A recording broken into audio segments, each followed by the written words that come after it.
Gabin, hein? Oui, je m'appelle Gabin. Tu as travaillé donc autrefois chez Peugeot. Oui. Alors explique-moi un peu pourquoi tu es parti de Peugeot. Alors, mon parcours. J'ai travaillé pendant 15 ans chez Peugeot à Mulhouse et j'étais contrôleur de gestion au ferrage et puis à l'emboutissage. Donc c'est un boulot qui me plaisait bien, c'était mon domaine, vraiment très intéressant. Et en 2011, il y a mon épouse qui a trouvé une publicité dans un magazine qui disait «Venez fabriquer votre propre instrument». Et donc moi je suis guitariste depuis une quinzaine d'années, j'en ai eu plein, des guitares. Je jouais dans un groupe et puis je me dis bah tiens pourquoi pas j'irais fabriquer ma guitare comme je l'aime, comme j'ai envie, avec la couleur, la forme, le poids, etc. Et donc je suis parti 2 semaines à Besançon dans une scierie qui s'appelle le Bois de Lutry à Fertan, où le patron organisait des stages, et il embauchait des luthiers, il montait des sessions de formation. Et donc voilà, j'ai pris 2 semaines de congé, je suis parti là-bas pendant 2 semaines fabriquer ma guitare. Alors tu as commencé donc à avoir cette idée de pouvoir faire une guitare depuis longtemps? Et alors depuis longtemps, je réparais mes propres guitares. Je faisais la maintenance, l'entretien de mes instruments, les instruments des amis aussi. Donc c'était tout ce qui était électronique, changement de cordes, réglage, changement de fret. Et tu jouais aussi la guitare? Tu savais jouer? Ouais, et donc je jouais dans un groupe qui s'appelait les Age. On faisait des concerts dans les bars de la région, les petits festivals. Ouais, on était une bande d'amis où on avait un groupe, on faisait de la musique ensemble. Mais j'avais jamais fabriqué un instrument de A à Z. Donc la formation justement, la première formation où je suis allé, le premier jour je suis arrivé, j'avais 3 morceaux de bois sur l'établi. Et puis 15 jours après, je suis parti avec la guitare terminée, finie, que j'avais pensé, dessiné, sculpté, poncé, raboté, enfin bon, tout ce qu'on peut imaginer comme boulot pour faire un instrument. Et là, ça a été le déclic, la révélation, c'était vraiment, j'ai découvert ma vocation. D'accord. Donc une fois que tu as fait ces 2 semaines de stage, tu en es revenu, conquis? Alors complètement conquis. Et donc je retourne au boulot le lundi, après 2 semaines de congé, une centaine de mails dans ma boîte aux lettres, des réunions, des tableaux de bord à remplir, voilà, une journée certainement difficile. Et je me suis dit, punaise, c'est plus ça ce que je veux faire, je veux plus être contrôleur de gestion, j'aimerais bien devenir luthier. Bon, mais entre le moment où on a l'idée et le moment où on arrive à réaliser un projet, il s'est passé quand même presque 1 an et demi. Ça s'improvise pas, c'est pas parce que j'avais fabriqué une guitare que je pouvais dire que j'étais luthier. Donc ça a nécessité de la formation, de la recherche, monter tout un dossier de business plan, études économiques, études de la concurrence, prix des matériaux, etc., etc. D'accord. Mais donc, une fois que tu avais pris la décision d'arrêter de travailler chez Peugeot et de commencer le métier de luthier. Alors comment ça s'est passé? Est-ce qu'il a fallu demander une autorisation pour partir, par exemple, je ne sais pas, 1 an en sans solde, ou comment ça s'est passé? Alors il y avait plusieurs possibilités, mais c'était dans une période où Peugeot proposait des plans de départ volontaires, D'accord. des plans de départ aidés, pour des gens qui souhaitaient créer des entreprises ou partir faire de la formation. Donc c'était des contrats donnant-donnant. L'entreprise elle aidait en échange du salarié qui partait. Eux ils ils ajustaient leurs effectifs à la baisse, tout en faisant en aidant les gens qui souhaitaient partir, quoi. D'accord. Donc tu as pris cette décision en fait compte grâce à Peugeot aussi un peu, qui t'a aidé à partir?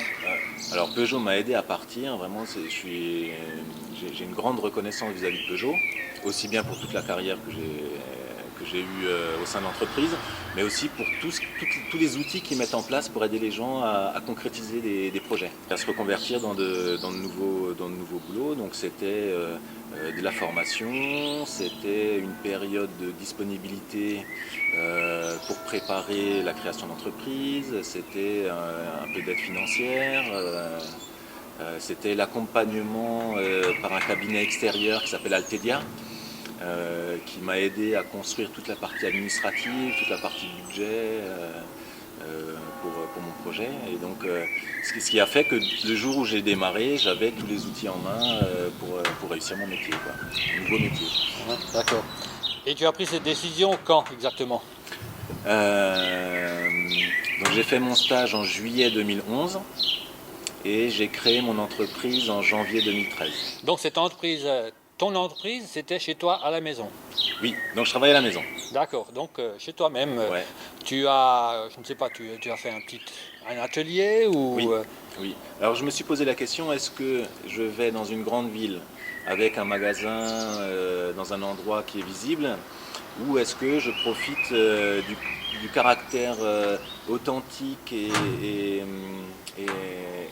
utilisant un peu le charme des villages alsaciens pour implanter mon entreprise. Oui, parce que nous sommes quand même à Pfaffenheim. On est à Pfaffenheim, dans un magnifique village baigné par un océan de vignes tout autour dans le vignoble, c'est très joli. Ouais. Donc ça fait 2 ans, pas tout à fait 2 ans et demi, presque 2 ans et demi. Déjà 2 ans et demi. Mon entreprise. Ouais. Maintenant, je pense qu'on va pouvoir visiter ton atelier. Oui, et donc je t'emmène dans mon antre. Alors, voici donc dans ton atelier. Oui. Et c'est ici que tu travailles tous les jours, du matin au soir. Du matin au soir et des fois du soir au matin. Samedi, dimanche, non? Non, samedi, dimanche, je le réserve à mon épouse. Mais j'ai les semaines bien remplies. Du jour où j'ai ouvert, en janvier 2013, j'ai eu du travail et pas un jour. Je me suis demandé ce que j'allais faire le lendemain. Combien d'heures par semaine à peu près? Je travaille de 8h du matin à 6h le soir, des fois 7, des fois 8, parfois le week-end. Alors, il y a des avantages à travailler à la maison et des inconvénients aussi. C'est que, par exemple, quand je suis en train de faire une guitare, je me dis, je vais aller faire un collage, comme ça demain ce sera prêt, etc. Donc, on a vite fait de remonter à l'atelier et de retravailler un peu. Mais sinon, ouais, c'est des semaines bien chargées. D'accord. Alors montre-moi un peu par quoi tu commences. Oui, alors le métier de luthier, ce qu'il faut dire, c'est qu'il y a deux types de métiers. Il y a les luthiers qui fabriquent les violons et tous les instruments du quatuor, donc violon, violoncelle, alto, contrebasse. Et puis pour tous les instruments à cordes pincées, on appelle ça facteur de guitare, ou luthier en cordes pincées, ou luthier en guitare. Comment on parle de facteur de piano? Comment on parle de facteur de piano, exactement. Donc moi, ma spécialité, c'est les instruments à cordes pincées. Donc dedans, il y a les guitares électriques, guitares acoustiques, les basses, mais ça peut être aussi des banjos, des mandolines, des banjolines, des banjos, donc tous les instruments à cordes pincées. Alors je fabrique essentiellement des guitares et des basses, mais je fais aussi la réparation d'autres instruments. Et alors, autre particularité, c'est que pour la fabrication, je fabrique des instruments uniques pour des clients. Donc je travaille à la demande, où en fait le musicien vient me voir, me dit ben voilà Gabin, j'aimerais qu'il me fasse une guitare. Bon ok. Et on a tout un cahier des charges à remplir ensemble qui reprend toutes les composantes de l'instrument. C'est-à-dire que ça passe d'abord par un échange, une discussion, parce que j'ai besoin de savoir qu'est-ce qu'il veut comme son, qu'est-ce qu'il aime comme bois, comme couleur. En fait, il y a 3 axes autour desquels je travaille quand je fabrique un instrument, c'est le son, le design et l'ergonomie. Donc le son, ça va être les micros, ça va être l'électronique, en fonction du type de musique qu'il aime, qu'il écoute, l'affinité qu'il a avec un type de jeu. Ça c'est le son. Ensuite le design, ça va être la forme de l'instrument. Ça va être est-ce qu'on utilise un bois qu'on va vernir, est-ce qu'on fait une peinture, les choix des teintes, des couleurs, etc. Et la troisième partie, l'ergonomie, ça c'est un point qui est très important. Ça va être le poids de l'instrument une fois terminé, ça va être le profil du manche, la largeur du manche, ça va être le chanfrein pour poser l'avant-bras, la défense stomacale à l'arrière, l'épaisseur de la guitare. Donc il y a pas mal de composantes à connaître avant de pouvoir fabriquer un instrument. Une fois que tout le cahier des charges est rempli, je réalise d'abord un croquis d'un instrument, croquis de l'instrument que je vais fabriquer pour mon client. Alors là, je peux vous montrer des exemples de croquis que je vais faire. Voilà, donc là, on a on a des croquis sur une feuille A4 pour voilà, voir à peu près le style, les différentes pièces, voilà, avoir une idée de la guitare. J'en ai d'autres, j'ai des plans de tête. Voilà. Une fois que je me suis mis d'accord avec le client sur le croquis général de l'instrument, je réalise un plan à l'échelle 1. Alors le plan à l'échelle 1, je ne sais pas si vous voyez, ça brille peut-être un peu là, je peux le poser. Donc voilà, ça c'était la dernière basse que j'ai fait pour un client. Donc le plan à l'échelle 1, il me permet d'avoir les proportions, d'avoir la guitare donc à la taille définitive, pour avoir une belle vision de l'ensemble, pour avoir aussi les différentes codes qui vont me permettre d'usiner et de sculpter l'instrument. Et voilà, donc une fois que le plan est fait, le croquis est fait, on a l'instrument en tête, ça va être le choix des bois. Donc première partie, le choix des bois. Alors là j'ai une petite partie de mon stock, donc c'est du bois qui est sec, hein, qui a entre 10 ans et pour les plus vieux 60 ans de séchage. J'ai une autre partie de mon stock qui est dans la grange où là j'achète des arbres entiers que je laisse sécher, des bouts que je laisse sécher.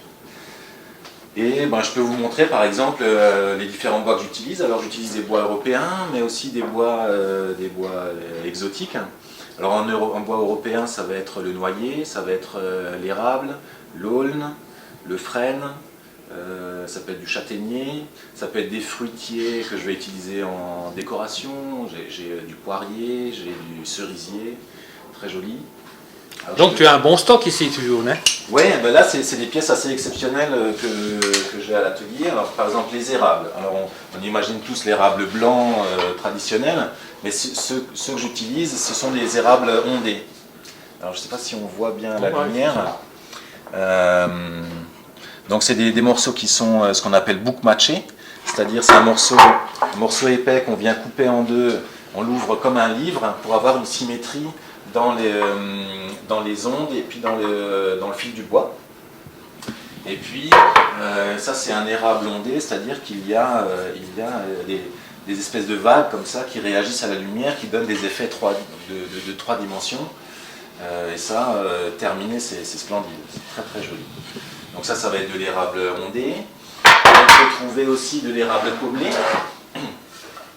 Donc c'est un autre motif, un autre design qu'on va avoir dans l'instrument. Donc ça c'est un morceau brut, pareil, qui sera coupé en deux, ouvert. L'érable pommelé. Et dans les érables, il existe aussi les érables mouchetés. Alors un érable moucheté, c'est un érable où les branches poussent à l'intérieur, donc sur l'écorce là on a des petits trous. Et à l'intérieur, ça fait plein de petits nœuds. Voilà. Et donc l'érable moucheté, c'est beaucoup utilisé pour faire les manches, c'est très joli, très agréable au toucher. Voilà. C'est des bois qui brillent, c'est vraiment très très beau. Donc ça c'était des érables. Moi j'ai la même chose en noyer. Après je travaille beaucoup avec le palissandre. Donc là on a du palissandre du Brésil, très joli. Voilà, je ne sais pas si on voit bien les veines. Très très beau, cette couleur brun chocolat avec des veines noires, c'est splendide. Donc du palissandre, j'utilise de l'acajou, j'utilise des ébènes aussi, de l'ébène. Alors les bois exotiques sont plutôt utilisés pour les touches des instruments. Donc les touches c'est la partie qui est ici. Voilà, alors là j'ai plein de sortes de palissandre, ça c'est du palissandre indien, là on a du palissandre de violette, hein. C'est de l'ébène, là on a du palissandre de Santos, on a du palissandre de Rio, très sonore et vraiment très bon, de la mourette, hein. Voilà. Donc chaque bois a sa caractéristique en termes de couleur, mais aussi sa caractéristique sonore. Et donc mon boulot, c'est d'associer les bois pour avoir une cohérence générale en termes de couleur sonore de l'instrument. Donc à partir des matériaux bruts, des bois bruts, là, je réalise des instruments comme vous avez ici. Donc ça, ce sont des fabrications qui ont été faites dans mon atelier. Donc, je peux vous montrer ça par exemple. Voilà. Donc ça, c'est un modèle inspiré d'une marque américaine. Donc c'est une guitare électrique. Guitare électrique, ouais, guitare électrique. Donc avec deux micros, un micro-manche, un micro-chevalet, une table en noyer ondé, le fond en frêne, manche en érable, un binding en aluminium tout autour de l'instrument, des incrustations de nacre pour les repères de touche, avec aussi un filet en aluminium pour rappeler le binding, le vibrato Bixby, voilà. Et puis c'est là la particularité, la moitié de la guitare est creuse. Donc en termes de poids, elle est beaucoup plus légère que s'il avait été pleine. Donc on appelle ça thin line. D'accord. Ou semi-hologo. Et combien de temps pour en fabriquer une comme ça? Alors, tout dépend du type d'instrument. Il faut compter entre une centaine d'heures jusqu'à 200-250 en fonction du type d'instrument. Si je vous montre celui-là par exemple, donc ça c'est un modèle acoustique type jazz archtop. C'est une guitare qui est fabriquée avec la même méthode qu'un violon. C'est-à-dire qu'on part d'un morceau qui fait presque 3 cm d'épais, on vient sculpter la voûte extérieure, ensuite on retourne je ne sais pas si on voit bien, ensuite on retourne le morceau de bois et on vient sculpter l'intérieur de la voûte, et puis en partant d'un morceau de 3 cm, on arrive là à des épaisseurs entre 7 et 4 mm d'épais. Donc il y a déjà une semaine juste à raboter, à faire 2 copeaux de bois pour donner la forme du fond et de la caisse. Donc voilà, en épicéa, érable ondé sur l'arrière, le bloc talon en nacre, un plaquage de tête en ébène. Et toutes ces guitares, elles sont déjà prêtes à être vendues ou sont déjà vendues? Alors il y en a qui sont déjà vendues, celle-là elle est déjà vendue, celle-là elle est déjà vendue. Et les autres c'est des instruments que j'ai fait où j'avais pas forcément de clients derrière, je les ai faites pour moi. Elles me servent de guitare d'exposition. Et puis quand je vais faire des salons ou quand j'expose. Et ça permet aussi de montrer le travail et puis le savoir-faire. Donc on va retrouver une acoustique, une jazz, une électrique peinte, une électrique avec un vernis translucide, une guitare en bois brut juste huilé ciré. Donc ça donne à peu près une idée de la qualité du travail des instruments. Donc en deuxième activité du luthier, c'est d'une part fabriquer, mais c'est aussi faire des réparations. Donc j'ai une clientèle assez importante de musiciens qui m'emmènent des instruments. Alors ça peut être du petit entretien, des réglages, entretien courant, jusqu'à des grosses réparations ou restaurations d'instruments anciens. Je peux vous montrer par exemple un instrument comme ça. Donc ça c'est une Hofner, modèle président des années, il me semble, entre 50 et 60. Sur cette guitare, j'ai fait ce qu'on appelle un reset neck, c'est-à-dire démonter le manche, remonter le manche, parce qu'il avait travaillé, la colle, le bois s'était déformé, donc là c'était un gros travail. Et puis la remettre en état, les ajustements. Donc ça c'est un vieil instrument. Je vous parlais d'instruments un peu atypiques. Ça aussi c'est un instrument qui est en cours de restauration.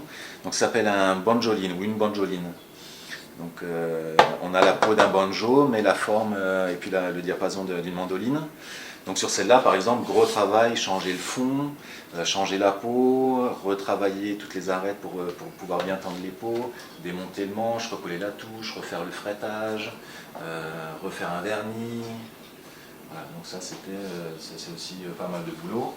Voilà, entretien courant, donc ça peut être sur un instrument d'origine, les repères étaient en nacre, en abalone, et l'abalone a la particularité de se refléter, d'avoir des couleurs de reflets différents en fonction de la lumière, et le client ne voyait pas forcément bien ses repères en fonction justement de la luminosité, donc je lui ai mis d'autres repères qui sont beaucoup plus faciles à repérer. Voilà, ça peut être des incrustations de nacre spécifiques à la 12e case, la marqueterie de nacre sur la tête que je peux réaliser. Vraiment, il n'y a pas de limite. Je fais beaucoup de guitares cassées aussi, des guitares qui sont tombées, les têtes cassées, des recollages, des refrétages de manches, changement de touche. Bon, on peut aller loin. Un instrument, ça reste 3 morceaux de bois, on peut redonner vie à des instruments qu'on croyait cassés, et en fait non, on arrive à les réparer. Et donc sur les instruments, vous allez retrouver les incrustations de nacre. Donc ça peut être les logos, ça peut être de l'ornement, ça va être les repères. Et donc c'est des morceaux qui sont taillés, voilà, ça c'est de la ballonne, à ballonne plutôt verte. Celle-là elle tire un peu plus vers le bleu. Ça peut être aussi voilà, d'un nacre blanche comme ça, ce qu'on appelle un mother of pearl. Voilà, donc c'est un coquillage que je coupe, je taille, je ponce. Très original. Et je fais les incrustations sur mes instruments. Et puis, voilà, vous allez retrouver mes cordes. Je les achète par paquet de 50. Et elles traînaient toujours par terre. Et je ne savais jamais comment les ranger. Alors je me suis fait un support, on dirait un radiateur. Mais c'est pratique pour moi pour faire mes réparations. Donc là, je peux vous emmener dans l'atelier où se passent les fabrications. Alors, je vous présente Marcel. Ça, c'est une troisième activité que j'ai dans mon travail, c'est les stages. Donc, je propose à des musiciens, alors ou musiciens ou non musiciens, de venir fabriquer leur propre instrument avec moi. Donc, ça se passe sur 2 semaines. Et ils arrivent, pareil, le premier jour ils ont 3 morceaux de bois sur l'air établi, et puis le dernier jour ils partent avec la guitare qu'ils ont fabriquée eux-mêmes. Et moi je les accompagne dans tout le processus de fabrication de l'instrument.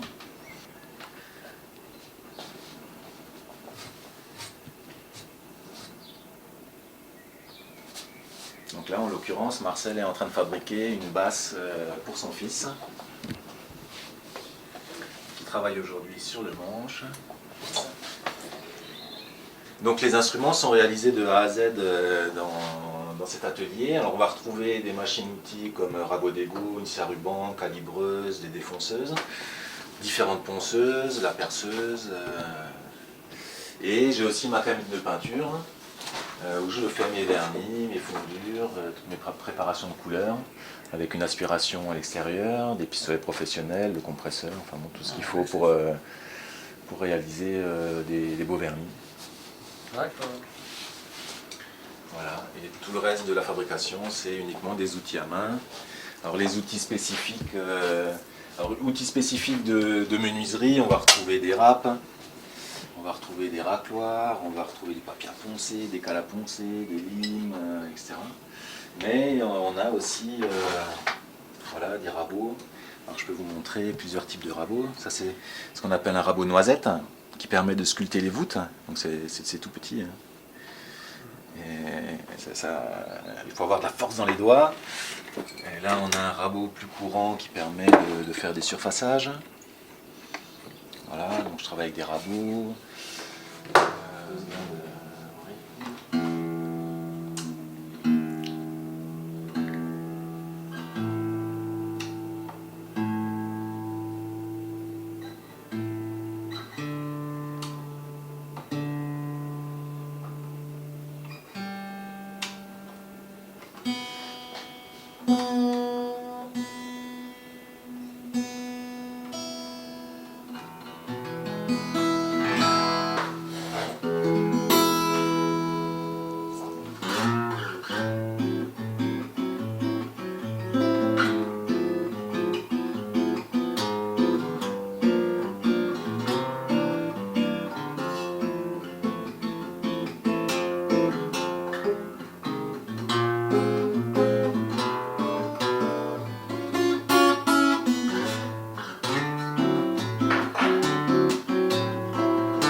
Alors merci pour cette présentation.